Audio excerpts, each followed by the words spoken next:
Update. Am I the a-hole for not letting my friends use my backyard for their wedding because they do not want me to bring a +1? Original post. Here is the situation. Last summer, I bought my grandparents' house. This house was the hangout spot for my friends and me throughout our childhood. This includes my friend Dave. The house has a sizable amount of land, which includes a lake and a gazebo. I was supposed to buy the house with my now ex-girlfriend, Leslie.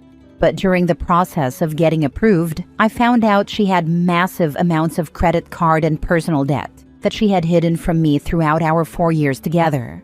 As a result, I decided to break up with her. That was about 6 months ago. I met Leslie because Dave's long-term girlfriend Kim is Leslie's cousin. Dave and Kim are engaged and set to get married in April. When I was buying the house, they asked if they could have the ceremony at the gazebo, and I agreed.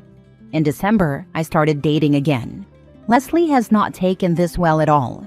She thinks we are going to get back together and has tried multiple times to make that happen.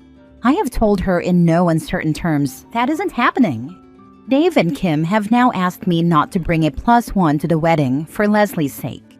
I told them that this request is ridiculous. This wedding is happening at my house, on my land, and I am not allowed to bring a date because of a crazy ex. If that's the case, then they need to find a new venue for the wedding. They are mad about this, given the short time frame before the wedding. So we are at an impasse. Am I the a-hole?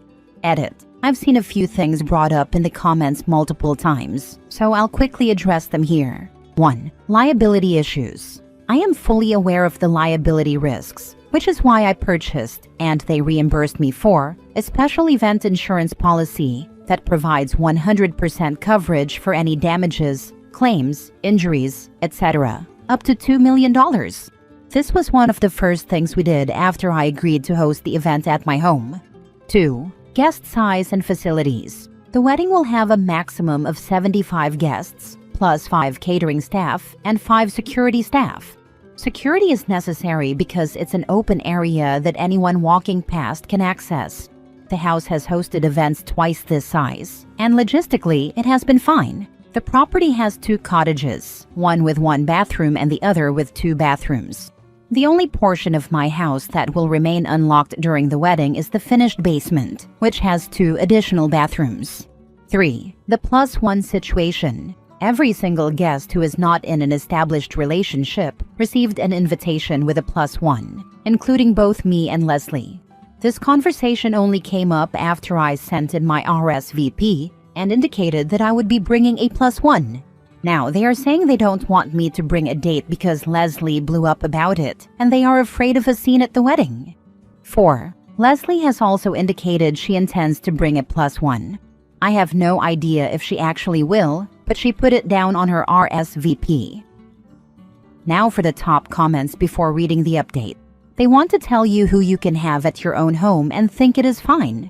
They're nuts. If they want to dictate guest rules, they should pay for a venue. He is being generous, and they're being entitled. Yeah, he is offering them a free wedding venue, and they're trying to control his personal life in return? That's not how favors work. Pull an Uno reverse. Tell them Leslie isn't allowed on your property and watch their heads explode.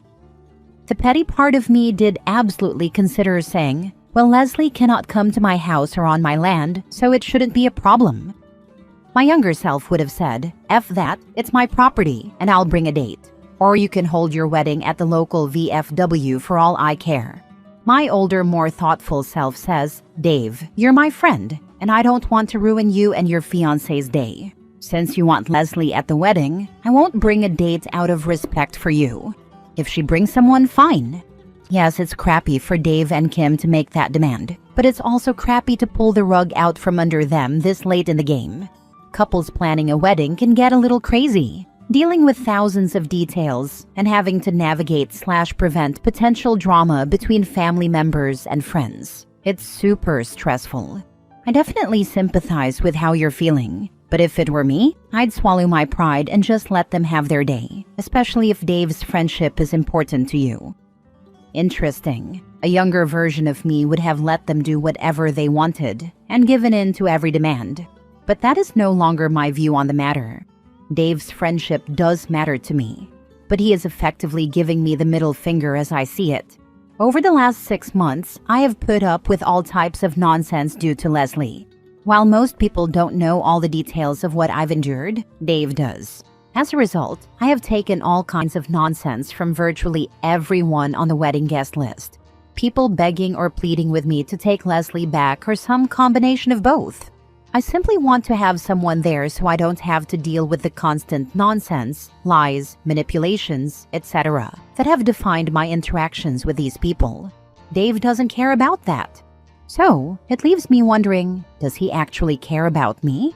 If the last 6 months had not been what they were, I might feel differently. But I have bent over backward to avoid making things difficult for Leslie. I simply cannot give in anymore. I am done. Now for the update. So, I met with Dave this morning. We talked for almost 2 hours about everything. I laid it out that I thought he was, at best, a crappy friend. I went through our long history of various incidents over the years that have made me question our friendship. That was the bulk of our conversation. Then we turned to the breakup with Leslie and the crap show of the last 6 months. Despite Leslie's craziness, I have bent over backward to try and accommodate her feelings. She has shown up at my house in the middle of the night, yet I did not go for a restraining order. When I go out, I avoid places I know she and her family frequent. She has implied to her family and mutual friends at various times that I cheated and/or that I took advantage of her financially, neither of which is true at all. I have held my tongue to avoid embarrassing her in front of her friends and family. Dave knows all of this, yet, once again, he is demanding that I put Leslie's feelings before my own. I said, you and everyone else need to stop coddling her like she's a freaking child. Dave admitted that Leslie has been crazy and ridiculous since the breakup, but he said she feels she didn't get closure after the relationship. She wants to have an evening where she can talk to you to get that closure. He also told me that Leslie has been very vigilant about paying off her debt and has paid off almost $10,000 of her credit card debt. She wants to talk to me about her progress, to see if that might cause me to change my mind. It will not. I asked him, so do you expect me to go to the wedding and talk to her? Because I have her blocked everywhere, and date or not, I do not plan to say a single mumbling word to her. He said, I fully expect she would lose it if y'all don't talk at the wedding.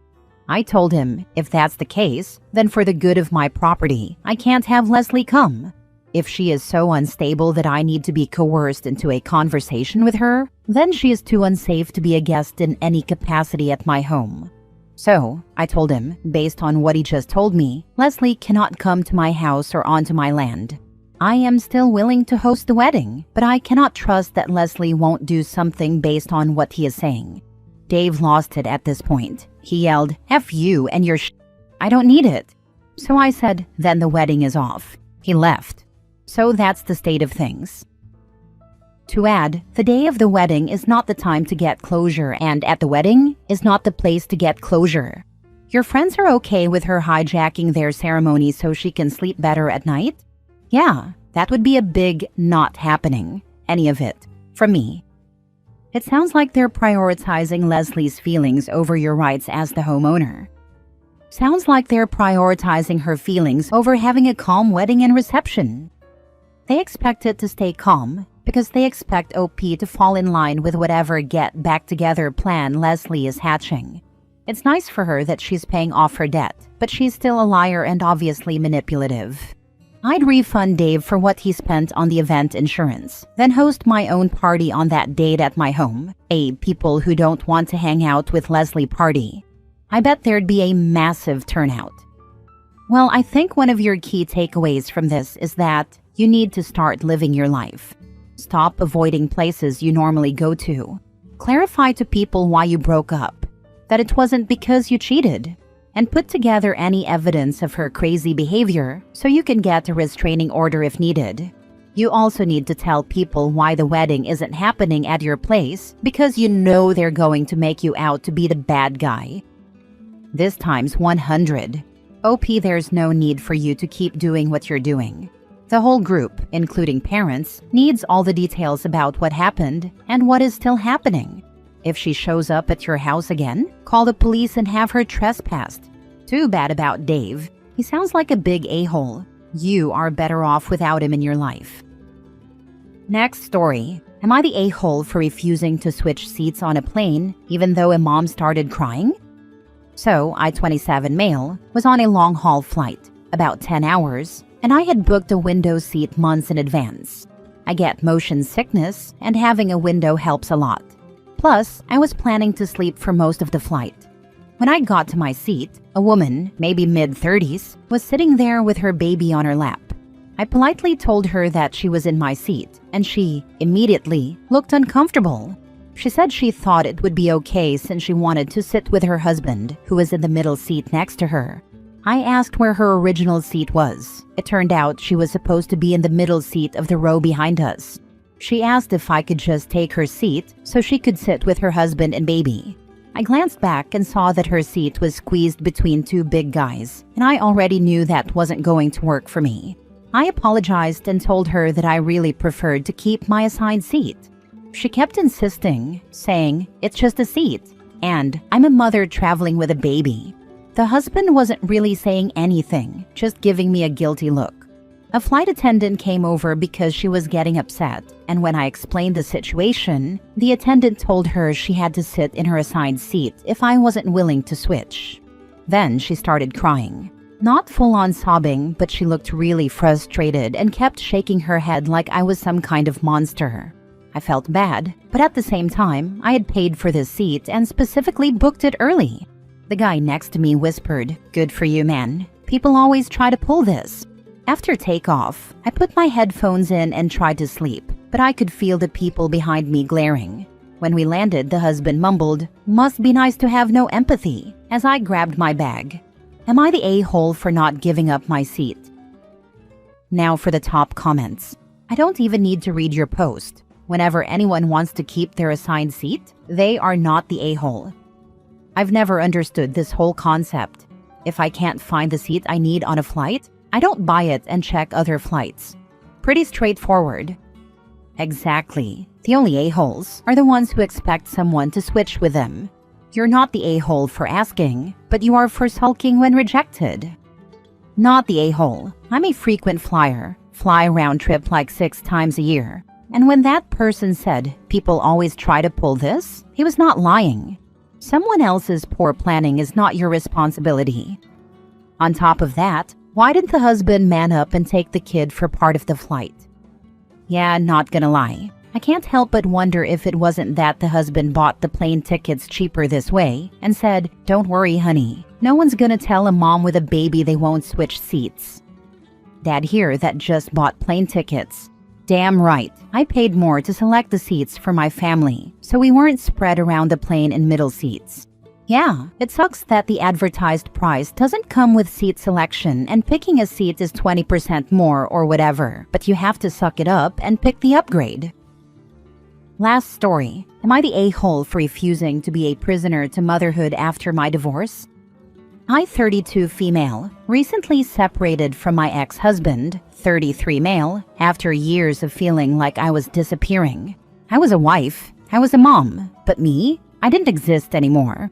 My entire life revolved around my marriage and our 3 kids, 13, 5, and almost 2. I love my children more than anything, and I have them the majority of the time. When they're with me, I give them everything. Homework, bedtime stories, family outings. And for the first time in years, I actually feel present, instead of trapped in a dark hole of exhaustion and self-hate. But on the rare days or weeks they're with their dad, I finally have a moment to breathe. I've been using that time to do things I never got to do when I was married. Hiking in the mountains, camping under the stars, going to concerts, making friends, playing my games, and watching my movies. I'm figuring out who I am outside of just mom. And now my ex is losing his mind over it. He says I'm abandoning our kids and being selfish. He's running around telling mutual friends and family that I care more about having an adventure than being a mother. Apparently, because I go on overnight camping trips, I'm irresponsible. What does he expect me to do? Sit in an empty house, staring at the walls, waiting for my kids to come back? For context, during our marriage, he had plenty of hobbies: late-night gaming, concerts, nights out with friends, and even a planned Vegas trip with his coworkers. He never once questioned whether he was abandoning his family. But now that I'm doing something for myself, suddenly I'm the villain? I feel like I'm being a good mom by taking care of my mental health and showing my kids that life doesn't end when things get hard. But his words are starting to get to me. So, am I the a-hole for finally choosing me for once? Editing to answer some questions. 1. Was my ex abusive? Yes. I wasn't allowed to do anything. I couldn't go to the store without him. He had to go to the gym with me to keep an eye on me, and he kept my credit cards in his wallet for his use only. If I needed anything, clothes, shampoo, undergarments, he told me I was wasting his money. Any money I did make from side jobs was his money. 2. Did he ever want to do things together? No. If I asked to go do anything, he would make the entire day miserable, either by tearing me down until I wanted to disappear, or by messing with the kids so they would be miserable, which in turn made me miserable. 3. How did I finally leave? By the time I was able to leave him, I was wishing a car would hit me so I wouldn't have to deal with it anymore, because I thought there was no way out. My cousin came and picked me and my kids up and took us to Tennessee so I could reset. When I didn't feel like dying anymore, we took a road trip back home, which helped clear my head even more. By the time we got back, I was able to move out, even with him screaming at me. Why does he even know what you do when the kids aren't there? It's none of his business. His sisters and our daughters stalk my Instagram, and I can't figure out which follower it is. I blocked their main accounts.